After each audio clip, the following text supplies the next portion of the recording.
right, welcome to this week's quick question for Alice. I have a question from a person who said, okay, I go to all these trainings and workshops and I have all these notes. What do I do with them? How do I organize them so that I don't have all these little pieces of paper everywhere? Great question, and I know for many of you watching this, you've been to your share of trainings and workshops and having notes. So there's a couple things. Before you go to any training or workshop, the first thing you want to make sure is that you're very clear on your purpose and intention. What do you want to get out of that training or workshop? Okay? Now sometimes in trainings or workshops they talk about that, set your goals, but that is your job before you even come into the training. And I would write down that intention very clearly. I'm going to bring a notepad. Okay, I have a notepad for trainings and workshops, and all my trainings and workshops are in that notepad. I use a visual diary, so I just get it from Officeworks or a Moleskine diary, and then I just write what trainings and workshops are in that diary. Then I would write the training, write down your intention for the training.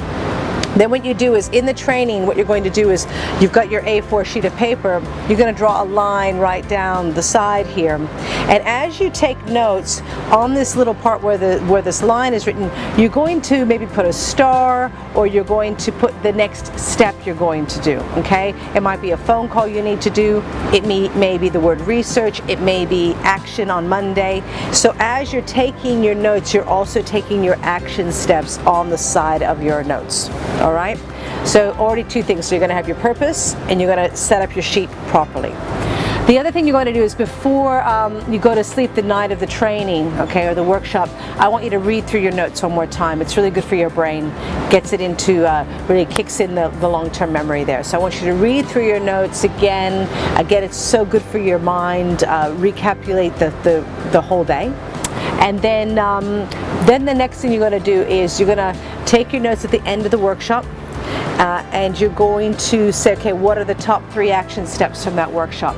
What are the 3 actionable items you're going to take from that workshop that you're going to do? And you do that first thing the next morning, if not at the end of the training, okay? So the most important thing is immediate implementation to what you learn, and that's the key to your notes.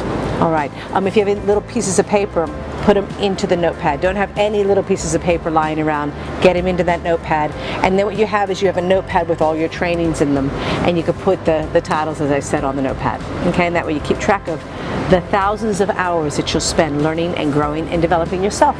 Terrific. So that's the QQA for this week. Hope it's helpful. If you have a quick question for me, please type it on Facebook or send me a message at alice@askalice.com.au, and I am more than happy to answer any QQA you have. Thanks a lot.